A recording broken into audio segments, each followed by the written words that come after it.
नमस्कार, मैं हूं पंकज भार्गव। उत्तर प्रदेश के चुनावी एपिसोड में अगर जिन्ना का नाम सुनकर आप हैरान हुए थे तो दो और नए नाम आए हैं जो आपको सरप्राइज कर सकते हैं। कल गृह मंत्री अमित शाह उत्तर प्रदेश में थे। 2 दिन बाद प्रधानमंत्री भी उत्तर प्रदेश जाने वाले हैं क्योंकि यूपी में एक नए एक्सप्रेसवे का उद्घाटन होना है। इसके लिए एयरफोर्स के फाइटर जेट भी लगातार प्रैक्टिस कर रहे हैं। कुल मिलाकर यूपी की पॉलिटिक्स में इस वक्त बहुत हाई वोल्टेज वाला करंट दौड़ रहा है। 2022 से पहले यूपी में क्या बड़ा होने जा रहा है, इसका पूरा ट्रेलर इस रिपोर्ट में है। राज को खत्म करोगे कि नहीं करोगे? और इस बार बुल और बुलडोजर को हटाओगे कि नहीं हटाओगे? पूर्वांचल की लड़ाई में अखिलेश यादव और योगी आदित्यनाथ दोनों मैदान में हैं। अब तक सबसे हॉट मुद्दा बने जिन्ना के साथ कुछ नई एंट्री हुई है। यूपी चुनाव में एक बार फिर तालिबान दाखिल हो गया है। जूनागढ़ के नवाब से लेकर हैदराबाद के निजाम की एंट्री भी हो गई। अलेक्जेंडर द ग्रेट भी आ गया। चंद्रगुप्त मौर्य का भी जिक्र शुरू हो गया है। इतिहास ने अशोक को या फिर चंद्रगुप्त मौर्य को महान नहीं बहुत बताया। किसको बताया? चंद्रगुप्त मौर्य से जो हारा था वह सिकंदर को महान बता दिया। कितना धोखा देश के साथ हुआ है।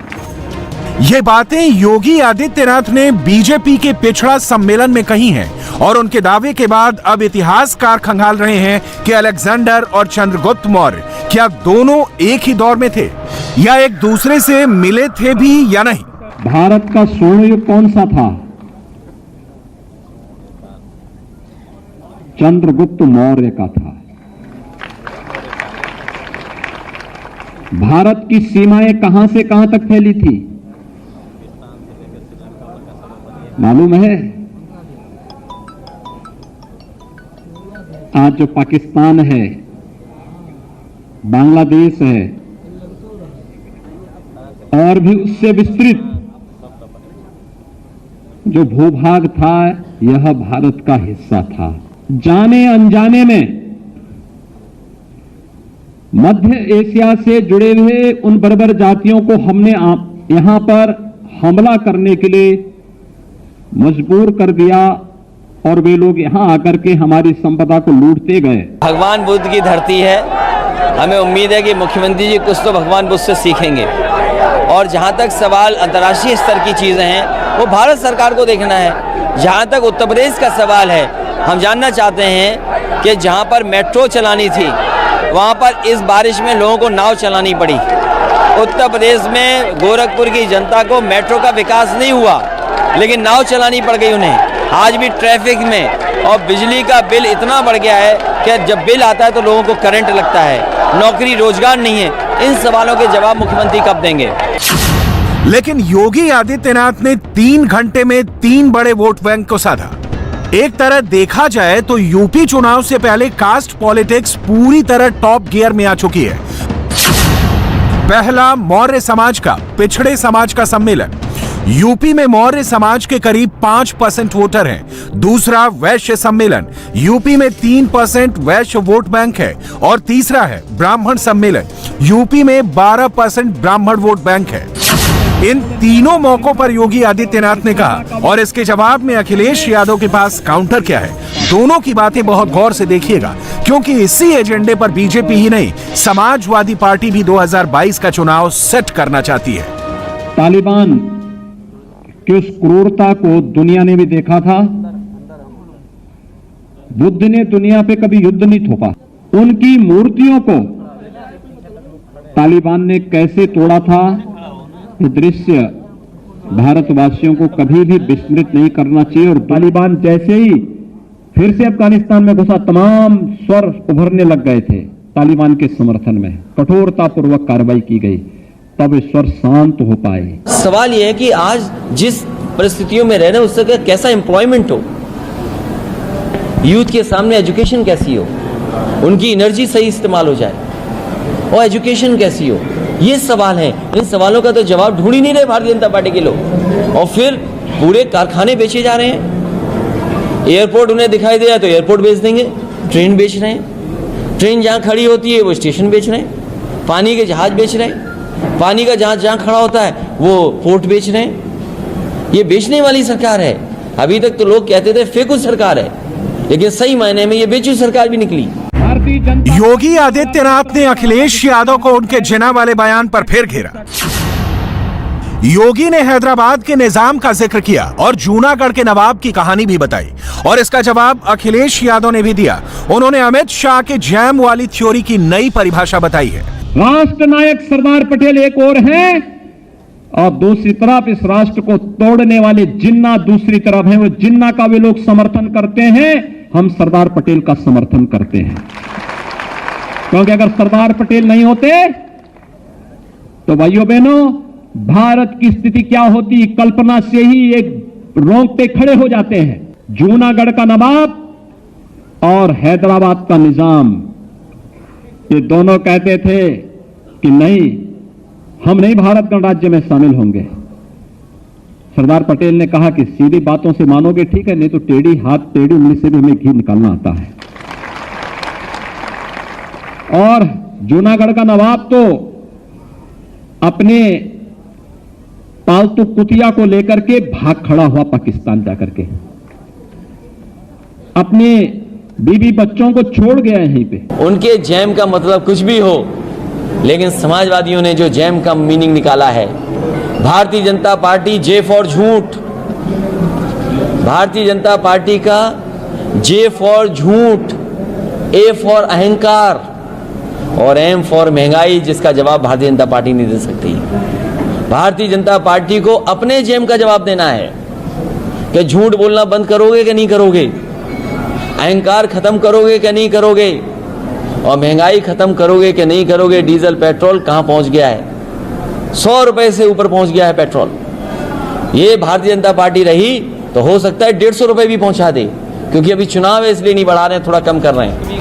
अखिलेश यादव से जब ये पूछा गया कि बीजेपी उन्हें जिन्ना को लेकर लगातार घेर रही है, ऐसे में क्या बीजेपी की जैम वाली थ्योरी से उनको नुकसान होगा, तो देखिए अखिलेश ने क्या जवाब दिया। भारतीय जनता पार्टी को अपने झूठ का, अपने अहंकार का, अपनी महंगाई का जवाब देना चाहिए। इधर उधर के जैम मत ढूंढिए, और जैम अकेला अच्छा भी नहीं लगता है। आप सब लोगों सुबह नाश्ता किया होगा? नहीं नहीं नहीं, असली बात नहीं जानते हुए, बिना बटर के तो आप भी नहीं चलोगे। ये हमारे बीजेपी वाले जानते ही नहीं है कि डायबिटीज में जैम नहीं खाया जाता है, और बिना बटर के तो कुछ हो ही नहीं सकता। इसलिए बटर की मीनिंग भी आपको अगली बार बताएंगे। अभी फिलहाल वो जान लें कि बटर आ रहा है उनके लिए, उन्होंने जैम भेजा है तो हम बटर भेज रहे हैं उनके लिए। इस वीकेंड में अखिलेश यादव ने गोरखपुर और कुशीनगर के कई इलाकों में 2 दिन के अंदर कई सभाएं की हैं। ये दोनों जगह बीजेपी के गढ़ माने जाते हैं, और यहाँ योगी आदित्यनाथ का काफी असर रहा है। वो गोरखनाथ मठ के महंत भी हैं। अखिलेश अपनी सभाओं में योगी को जिन बड़े मुद्दों पर घेर रहे हैं, उनमें पहला है यूपी की कानून व्यवस्था, दूसरा है किसानों का मुद्दा, तीसरा है बेरोजगारी, चौथा है योगी सरकार का कोरोना मैनेजमेंट। अमेरिका का हेल्थ इंफ्रास्ट्रक्चर हमसे अच्छा है, लेकिन भाइयों बहनों वहां से बेहतर कोरोना प्रबंधन भारत का है, और उसमें भी उत्तर प्रदेश का सबसे अच्छा है। योगी आदित्यनाथ जब किसी बात का जिक्र करते हैं तो 2014 से शुरुआत करते हैं, और अपने हर कदम में केंद्र यानी मोदी सरकार की अहम भूमिका बताते हैं। ये 1947 में अगर इस प्रकार का यशस्वी नेतृत्व भारत के पास होता तो भाइयों बहनों भारत दुनिया का सबसे समृद्ध देश होता। वो इस वक्त जिस भी सभा में जा रहे हैं, वो जहां भी रैली कर रहे हैं, हर कार्यक्रम में वो अनुच्छेद 370 हटाने और अयोध्या में मंदिर बनाने की बात जरूर कह रहे हैं। उसने कहा कश्मीर से धारा 370 हटाएंगे, हटा दिया गया, एक झटके से हटा दिया गया। भारतीय जनता पार्टी ने 2017 में कहा था कि संवैधानिक दायरे में रहकर के अयोध्या की समस्या का समाधान करेंगे।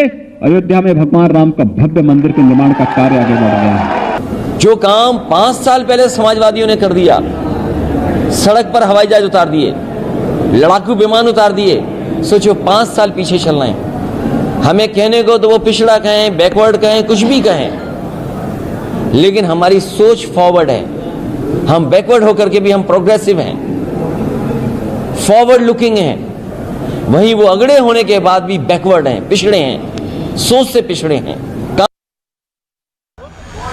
यूपी के चुनावी रण में प्रियंका गांधी भी पूरे दमखम के साथ उतरी हुई हैं।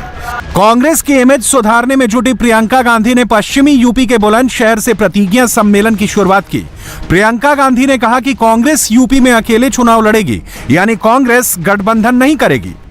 जब मैं आपके बीच आई तो कई लोगों ने कहा कि कुछ भी करिए, इस बार गठबंधन मत करिए। मैं आपको आश्वासन देना चाहती हूँ, नहीं करूंगी। हम सारी सीटों पे लड़ेंगे, अपने बल पे लड़ेंगे। अगर 40% टिकट महिलाओं को मिलेंगे तो उससे भी ज्यादा टिकट हमारे संगठन के लोगों को मिलेंगे। हम आपको खड़ा करेंगे, हम आपको आगे बढ़ाएंगे। हम यहाँ पर कांग्रेस को मजबूत करने आए हैं, क्योंकि कांग्रेस ही इस देश के लिए खड़ी है, क्योंकि कांग्रेस ही इस देश की सच्चाई सामने ला सकती है। दरअसल 2017 का चुनाव कांग्रेस और समाजवादी पार्टी ने मिलकर लड़ा था और तब दोनों की बहुत ही बुरी तरह से हार हुई थी। प्रियंका इस बार पहले ही ऐलान कर चुकी हैं कि वो यूपी में 40% टिकट महिलाओं को देने वाली हैं। वहीं पश्चिमी यूपी में ओवैसी भी पूरा जोर लगा रहे हैं और उन इलाकों में सभाएं कर रहे हैं जहां मुसलमानों की आबादी ज्यादा रहती है। मेरठ में सभा कैंसिल होने के बाद अलीगढ़ पहुंचे ओवैसी ने कहा कि सीएए मुसलमानों के लिए बड़ा खतरा है और उन्हें अब अपनी लीडरशिप खड़ी करनी चाहिए। आज उत्तर प्रदेश में मुसलमान सबसे पिछड़ा क्यों है? आज उत्तर प्रदेश में मुसलमान कमजोर क्यों है? आज उत्तर प्रदेश में मुसलमानों पर जुल्म क्यों किया जाता है? मेरे अजीज दोस्तों और बुजुर्गों, इसकी बात सिर्फ यही जवाब इसका मिलता है कि आपकी एक सियासी क़यादत नहीं है। आपने यकीनन अपने वोट से मुसलमानों को एमएलए बनाया, एमपी बनाया, विधानसभा भी जाया, पार्लियामेंट को लोकसभा को भी जाया, मगर आपसे मैं ये दरख्वास्त करने आया हूं कि आप अपनी एक सियासी क़यादत को बनाइए, अपनी लीडरशिप को बनाइए। ओवैसी यूपी में कांग्रेस से भी छोटे प्लेयर हैं, लेकिन उनका फोकस सिर्फ और सिर्फ मुस्लिम बहुल सीटों पर बना हुआ है, जहां वो ये भी सफाई देते हैं कि वो यूपी में वोट काटने नहीं बल्कि सीट जीतने आए। चुनाव से पहले योगी सरकार नए प्रोजेक्ट का शिलान्यास कर रही है, उद्घाटन किए जा रहे हैं। इसी का हिस्सा है पूर्वांचल एक्सप्रेसवे, जिसका उद्घाटन प्रधानमंत्री नरेंद्र मोदी करेंगे। इस एक्सप्रेसवे पर सुल्तानपुर के पास एक हवाई पट्टी भी बनाई गई है, जिसका इस्तेमाल एयरफोर्स इमरजेंसी के दौरान अपने फाइटर और ट्रांसपोर्ट जेट की लैंडिंग और टेक ऑफ में कर सकती है।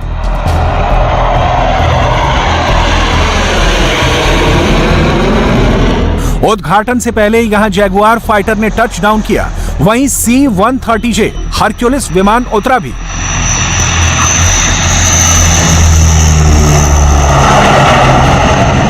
एयरफोर्स के लिए ऐसी स्पेशल हवाई पट्टी आगरा लखनऊ एक्सप्रेसवे पर भी बनाई गई थी। अखिलेश यादव का कहना है कि पूर्वांचल एक्सप्रेसवे उनकी सरकार की प्लानिंग का हिस्सा है और एक्सप्रेसवे के लिए जमीन भी उनकी सरकार में अधिग्रहित की गई थी। वैसे एक्सप्रेसवे ही नहीं बल्कि हवाई अड्डे भी हैं, जो बीजेपी और समाजवादी पार्टी के बीच श्रेय लेने वाली बाजी में लगाए जा चुके हैं। महात्मा बुद्ध से जुड़े हुए सर्वाधिक स्थान उत्तर प्रदेश में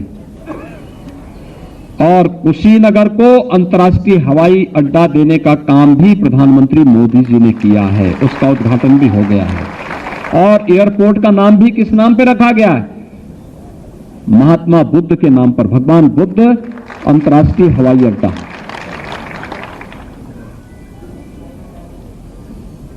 ये सभी चीजें हैं जिन्हें हमें देखना होगा। भारतीय जनता पार्टी से अच्छा झूठ, भारतीय जनता पार्टी से बड़ा झूठ, भारतीय जनता पार्टी से अच्छा झूठ का प्रचार कोई नहीं कर सकता है। ये जहां आज भी समाजवादी पार्टी के कामों का उद्घाटन कर रहे हैं, आज जो एक्सप्रेसवे बनने जा रहा है और जो उद्घाटन होगा वो भी समाजवादी पार्टी की देन है। पूर्वांचल के विकास के लिए प्रदेश का और देश का बहुत बड़ा और सबसे अच्छा एक्सप्रेसवे है। शायद मुख्यमंत्री जी को एक्सप्रेसवे नहीं दिखाई दे रहा है जो अभी उद्घाटन करने जा रहे हैं। इससे पहले भी कुशीनगर में यहीं पर ये जो एयरपोर्ट का उद्घाटन हुआ है, ये भी समाजवादी पार्टी की देन है, जिससे कुशीनगर न केवल देश से जुड़ गया, अंतर्राष्ट्रीय स्तर से भी जुड़ गया है। मुद्दा यूपी में क्राइम का भी है। एक तरफ योगी सरकार लगातार बेहतर कानून व्यवस्था का दावा कर रही है, तो वहीं अखिलेश यादव कासगंज, हाथरस, गोरखपुर और आगरा में पुलिस की ज्यादती का मुद्दा उठा रहे हैं। उत्तर प्रदेश में इस तरह की न जाने कितनी घटनाएं हुई हैं जहां निर्दोषों की जान ले ली गई। कासगंज में वो नौजवान, कोई कल्पना कर सकता है कि जो नल है उससे अपनी हुडी के तार से जान चली जाए उसकी? ये कहां की कहानी पुलिस बना रही है? क्या आपने नहीं देखा गोरखपुर में डीएम एसपी धमका रहे थे उसके परिवार को कि एफआईआर न लिखें। आज कस्टोडियल डेथ में सबसे आगे है उत्तर प्रदेश, और वो इसलिए क्योंकि ठोको राज चल रहा है। ठोको राज में पता ही नहीं है कौन किसको ठोक दे। और उत्तर प्रदेश की कौन सी घटना याद दिलाएं? क्या हाथरस की याद दिलाएं? क्या आगरा में वाल्मीकि समाज का महर्षि वाल्मीकि जयंती के दिन जान ले ली हो पुलिस ने? उत्तर प्रदेश के इलेक्शन में कुछ महीने ही बचे हैं, मुद्दे कई हैं, लेकिन मुफ्त राशन को योगी आदित्यनाथ की सरकार इस वक्त बड़े मास्टर स्ट्रोक की तरह पेश कर रही है। होली से लेकर दीपावली तक फ्री में राशन, और सरकार ने तय किया है कि दीपावली से लेकर होली तक फिर हम लोग फ्री में राशन देंगे। ये राशन में, इस राशन में खाद्यान्न तो देंगे ही देंगे, 1 किलो दाल, 1 किलो खाद्य तेल, 1 किलो नमक भी उपलब्ध करवाएंगे हर एक परिवार को। दिसंबर महीने से मिलना प्रारंभ हो जाएगा। ये हमारे गरीबों को खाना केवल चुनाव तक ले दे रहे हैं। पहले नवंबर तक था, अब उन्होंने कहा मार्च तक देंगे, दिवाली से होली तक देंगे।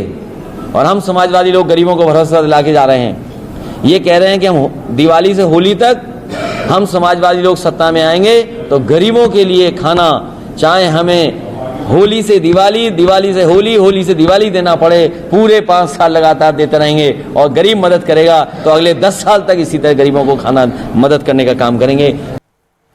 इंडिया टीवी हर वक्त हर जगह डाउनलोड करने के लिए सर्च करें India TV news Google play store या ऐप स्टोर पर।